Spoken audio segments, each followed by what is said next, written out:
You're listening to the #1 podcast for nonprofit leaders, getting your nonprofit fully funded. This is the Fundraising Masterminds Podcast.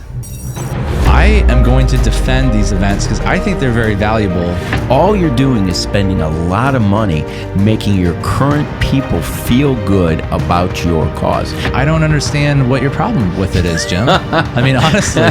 So are you saying that all the pregnancy centers out there who do Walk for Life every year, that they shouldn't be doing Walk for Lives? Well, welcome back to another episode of Fundraising Masterminds. I'm so glad that you were able to join us today. My name is Jason Galasinski and my co-host Jim Dempsey. Hey, Jason. We're so excited that you're with us today because we have a great topic in the area of development for nonprofit leaders. Yep. It is the topic of the Walkathon. We're going to talk about the value of a walk, jog. All the A-thon events. Now, look, I am going to defend these events because I think they're very valuable. And we're going to talk about the value. Jim disagreed with me on this. And so we thought, rather than having a disagreement off camera, let's just turn the cameras on and see where we go from here. So I think this is going to be an interesting podcast. But for the viewers who are joining us, let's talk about what a walkathon is, or what an A-thon event is. Yeah. Essentially, with an A-thon event, you have participants and you have sponsors. And typically the participants are the ones who are doing the activity, like the Bikeathon, they're biking, or the Walkathon, they're walking. There's marathons where they're doing marathons. And then you have people who back them, right, and kind of support them to do this thing. And typically they're doing this for a cause. And I mean, I'll be honest with you, there was a time back when I first heard about this kind of event, and I was like, why would anyone sponsor someone to walk around a block? Or why would anyone sponsor someone to ride a bike for 5 miles? Yep. I didn't really get it. But then I went through a season, and I'm still kind of there, just to let everyone know that I still believe in this kind of an event. But then I understood later, after taking some training, and there's a few coaches that work in this area of, especially in the pregnancy center world, where they talk a lot about like a Walk for Life, right? Or a lot of other charities, that like cancer charities, that do like A-thon, marathon type things. Yeah. And, it's this idea of like, we want to, solve cancer, right? So we're going to do a 5K run, and then, you go around and you ask your friends and family to support you and sponsor you. And they're going to do it because it's helping to support a good cause, right? And I didn't really get it until someone explained it to me. And this still makes a lot of sense, but it's like, it's an awareness type. So I was like, well, we spend a lot of time talking about vision dinners, and vision dinners are great. It's a very pointed time for you to get people together and pitch a vision. Sure. But it's not necessarily like a wide-reaching type of event. So the way that I was sold on the Walk for Life or the Bikeathon type event is that it gets you into the community, it gets lots of people involved, and it really just introduces the community to the ministry, right? So it's a stepping stone. And the people who get involved with a Bikeathon or whatever, they may not even know that the ministry exists, right? And then the people who sponsor those people, they may not even know that the ministry exists. So it's really a good thing because you're getting the community involved, you're getting active in the community, you're letting people know that you exist. Definitely is the theory. Yeah. And there's quite a few people that raise a lot. I mean, I know in our software, I can pull up several ministries that have raised hundreds of thousands of dollars with a Walk for Life. So it definitely works. I mean, it definitely raises the funds. There's been others that, hasn't been so successful. But, I don't understand what your problem with it is, Jim. I mean, honestly, I think that it's like, well, you're making people aware of your organization. Yeah. You can use it as a stepping stone to invite those people into higher levels of giving, at a banquet or something like that, where you can challenge them more. Yeah. So, what is the problem with that? I mean, that's just seems like a very natural way to go. Yeah. Well, Jason, first of all, I respect your opinion. I respect the opinion of pregnancy centers who do this. I know many of them, as you said, are raising significant dollars. Right. I just have to deal personally with the value of what they intend to do. I don't question for a minute that they raise money. And you and I know very well that there's a lot of fundraising events and fundraising activities that don't have a long-term value. They don't focus in on friend raising. They get dollars in the door. We've talked about a organization, a nonprofit organization that sells cookies all over the United States and frankly all over the world. Right. And they do extremely well with that. Right. But I've always said that if I received a letter 2 weeks after I bought that box of Thin Mints, if I received a letter from that organization saying, will you give a gift? That letter's going in the trash can because I have no relationship built up with that organization. Okay, well, you talk a lot about friend raising. Right. And I think that this is a great example of friend raising because, Yeah. I mean, if I were to participate in a Walk for Life, Yep. right, what am I doing? I, as a participant, am inviting my friends to sponsor me, right? So I'm actually helping to expand the reach of the organization. At what cost, Jason? Isn't that what fundraising is, though? At what cost, Jason? At what cost? What do you mean? From what I mean is, from my standpoint, it's a very expensive way to have a rallying celebration for your cause, because the individuals who come to a walk are not, for most of the cases, brand new people to your organization. You have people that already know you, already love you, already care about what you're doing. All you're doing is bringing those people to a rallying event that spends a lot of money to do so. It takes, even more importantly, it takes a lot of time to pull one of those things off. And you are essentially spending money to keep the people who already support you.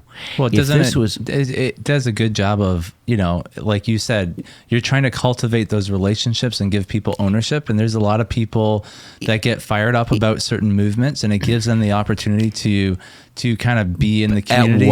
At what cost, Jason? Again, it's expensive. Could I do the same thing with an open house? Could I do the same thing with other activities that are out there?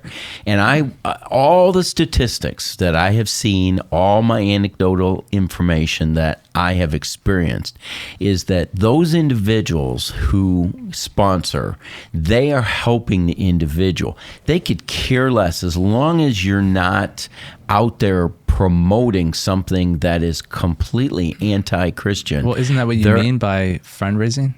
Of trying to get a sponsorship, those individuals are helping their friends, their organization. Right. No, when I talk about fundraising, I'm talking about the organization building new friends, not me going to my friends and keeping them as my friends. It's building new friends with the organization.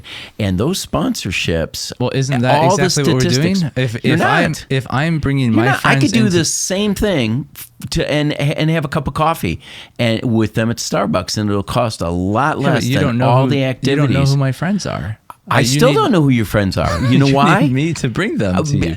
They're not, because what statistics is showing us is that you may get some money. Once again, you may buy some cookies. Using that analogy, you may be sponsoring your friends, but all the statistics will show that you are not getting second and third gifts with people. That is always the value of a development event, is what is the long-term value of a donor. And you are not getting these people to even give a second gift, let alone give for a lifetime. All you're doing is spending a lot of money making your current people feel good about your cause. And don't get me wrong, you're raising, like you said, $150,000. Well, are you sure about that? Because, I mean, think about it. If you've got 500 people who love you, and they all invite 20 or 30 people to sponsor them, and so you've got all these people who have given money. You're getting money, Jason. Once again, you're getting money, but you aren't getting long-term partners. Well, but they get added to your mailing list. They get added to your mailing list, and it costs a lot of money to mail to them every month for years, and you never get that second and third gift from people. Well, wouldn't you say that's the problem of that's the market? That's more of a marketing problem. That's more of a no. I would say that's that's a very wasteful amount of cultivation. You're getting the wrong people. You're getting the wrong people on your mailing list who you're going to mail to for years on end. If you are like the typical nonprofit organization, you're going to mail to someone for 2, 3, 4, 5 years without them ever having given a second gift. So you may get someone who donates and sponsors for $100 and you mail to these people for 5 years. The cost of adding, say you had a walkathon and added 100 or 150 new sponsors, and the cost of mailing to those people, all you did was add a bunch of names to your mailing list that really have no intention of giving. So you've just wasted all your marketing budget on that. Those people who sponsor, they don't generally come to watch the event. Right. They don't hear about the organization. They don't hear about the value of the organization. Right. All they're doing is coming to a rallying point. Well, the sponsors don't actually come to the rally. And those are, you want new people. You've already got with you that first group. Mm-hmm. Remember, we talk about win, keep, and lift. Right. Okay. Right. The win starts those people down the pipeline, and you want to move those people. You constantly want to be moving people. So we're winning them as a walker. You're not. All you're doing with the walkers is you're keeping the people that you currently have. You very rarely. Well, if you invite people to be a walker.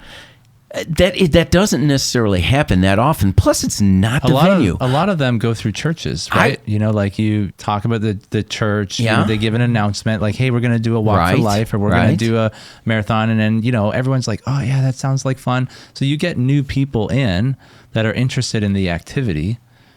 Right. Those individuals, all the information and the research that I have done and anecdotal from the walks that I've done, they just don't bring in that many new people. You know where you're going to bring in new people? Where? Doing a dinner.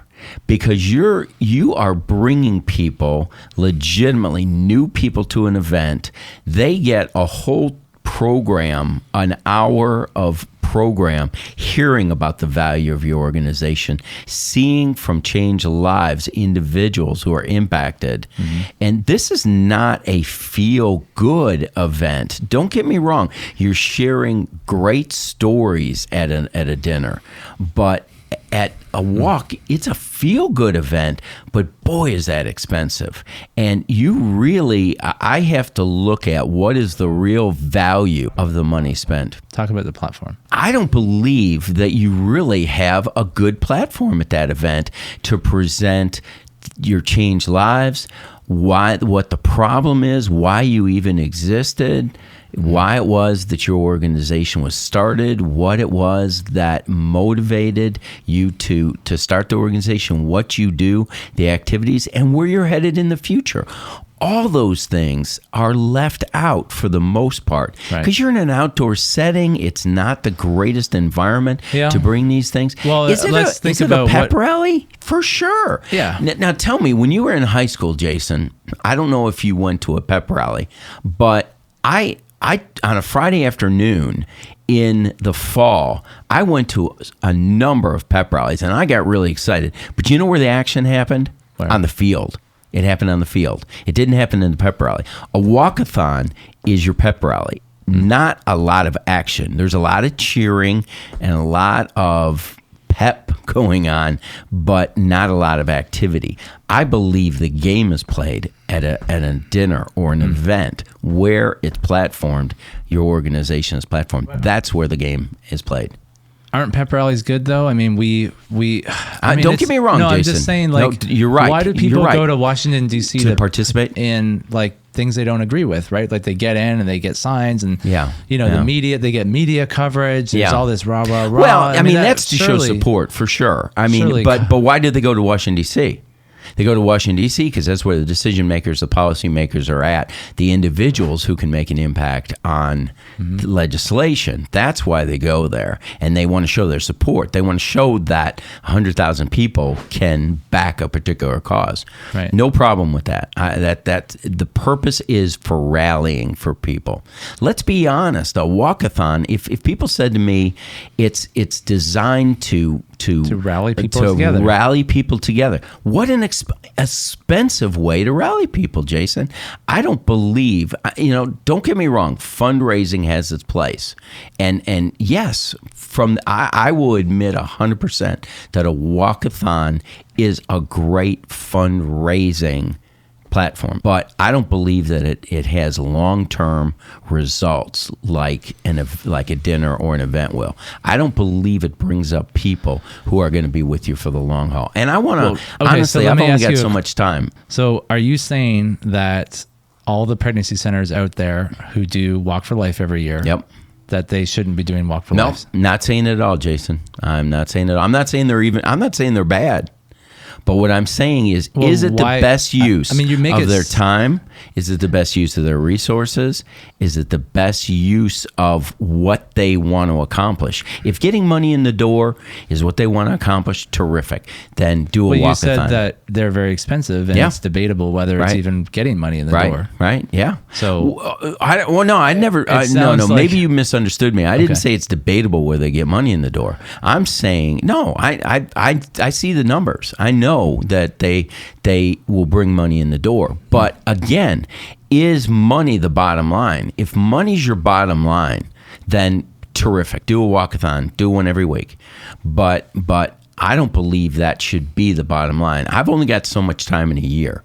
I've only got so many staff. I've only got so much of a budget. If I want to do something that's going to make a difference, which is in development, have a long-term result, I'm going to invest in something like a dinner. I invested in 2 kids going to college, not because of what I saw from that school, because trust me, they didn't get a lot out of the schools per se, but I saw what that diploma could do. It was a long-term benefit. Mm-hmm. And I don't believe that many organizations do walkathons really see long-term benefits.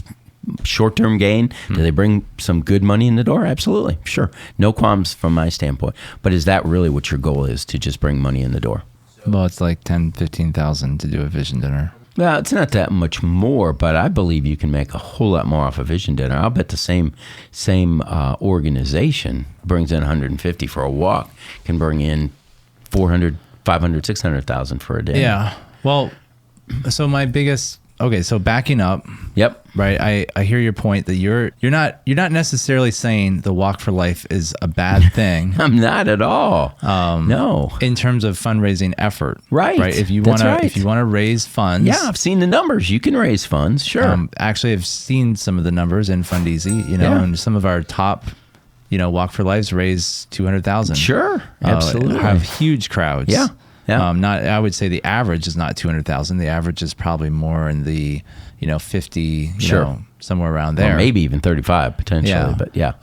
We've had several nonprofit leaders come to me and say, we do a walk in the spring, we do a golf outing in the summer, and we do a dinner in the fall, and that's their routine. Yeah, and it's a balance. And they feel like all they do is events, and that they're kind of worn out and tired. Absolutely. And because it's a treadmill, right? You get done your walk. By the time you finish cleaning up, you're getting ready for your next event. Golf. Yeah. And then you finish that and you get ready for your dinner. And generally who you're asking the same volunteers to do all those things. So it's not just you who get paid, but it's your volunteers. Well, and I've had a lot of people come to me saying, I don't think I want to even do a dinner this year. Right. Because we did a walk, we did a golf outing, and I'm just exhausted. Right. And so the last thing I want to do is a dinner. And I actually, when we talk about the perfect vision dinner, sometimes people say that, we've been doing, we just have too many events going on. I'm evented out. Right. Exactly. Right. And so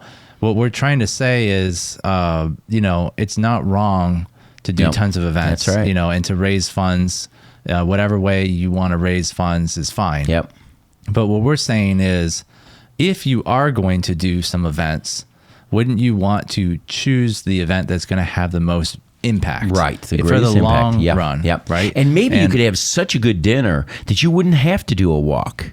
Right. Because you had such a good dinner, and you wouldn't have to worry about burning out your staff. You can focus all your staff's time and attention and volunteers' time on a great dinner and not even have to do a walk. What we're saying is maybe there could be a time where you do one solid Big event. Big event. Yep. Once a year. Yep.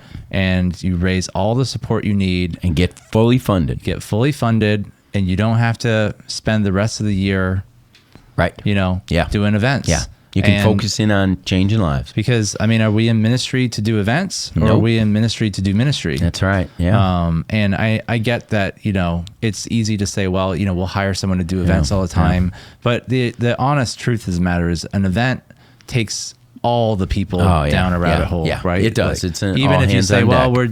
we're doing it for ministry, Right. half the time of the year you're doing events. Right. Ask yourself honestly, and it's a tough question because I understand that a lot of people have been doing these events for a long time. The Walk for Life it's almost turned into like a staple, Right. It's like, well, this is what we do. Yeah, exactly. And, God forbid that you'd question, what you do. The routine. The anointed routine. Yeah, that's right. Imagine a day in the future where you put a lot of energy into one event in the fall or in the spring, one of those 2 time periods, and you're able to raise enough support for the entire year and do it in such a way that people buy into your vision. That's right. Do it in such a way that people support you on a monthly basis. Right. So instead of having these bursts of money, you're growing you're growing your base. Absolutely. Right? And so month after month your base is growing and it's built on relationships.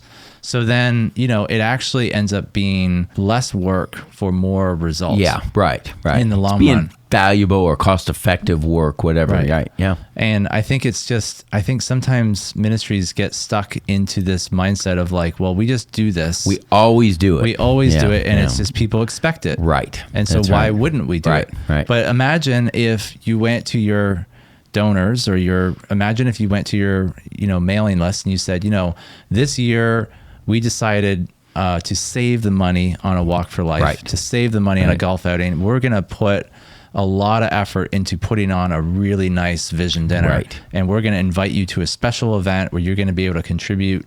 And it would relieve so much pressure off of your team. Yes. You would probably have so much more energy going into that one event because you're not exhausted all year from doing events all the time. Yeah.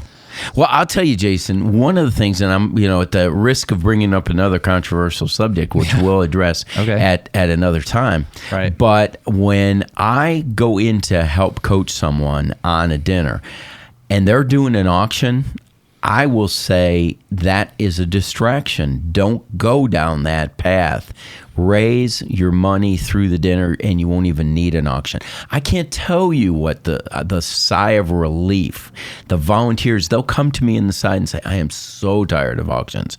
They really don't deliver and do what they want to do. It's exactly the same with this, Jason. You're right. If you can just put your energy into something that's going to get a great return, you don't have to do all these other things. Right. Well, and this is really the strategy that some of these larger organizations like Campus Crusade, Young Life, Bethany Christian Services, and others, who they have realized this. Right. I don't see Campus Crusade doing a walk for campuses. And you won't find us doing car washes and bake sales and for the most part golf events and things, just because they are so taxing, time consuming, so complicated with taking out the value of something. It just well, and really, I mean, Campus Crusade for Christ, one of the world's largest organizations. You work there. You've been working there for 40 years. And this is really their strategy. I mean, they really don't do anything else. And it's almost like it's like, well, why not? It's almost like, in a way, it feels kind of overly simplified, because it's like, well, a dinner is like easy in a way, I mean, once you understand what to do, it feels like, well, why don't we just do something? Like, you could see some new director coming in and being like, well, we need to change things up and just do things different. And just because it's like, we can't just do a dinner every year. That's so boring. But that's really what, the proven strategy for a lot of these organizations that have built up into these $1 million organizations. It's been proven that the vision dinner far exceeds anything else. It's just steady growth. That's what we see.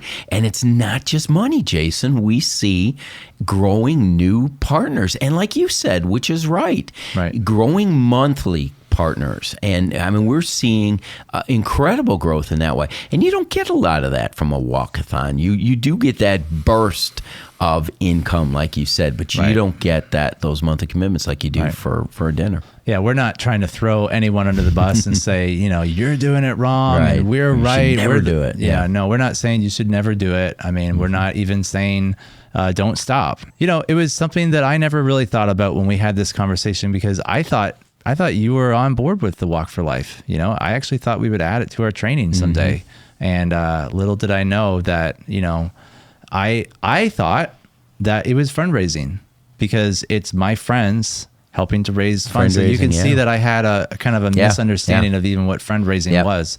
And so I'm learning too, and you're learning with me, and, we're all benefiting from this podcast. So thanks, Jim, for, helping us understand these concepts. And if you've got another opinion, we would love to hear that. I mean, that's why we've got the comment section below. Please, tell me, Jim Dempsey, you are wrong. I can't believe you even defended this.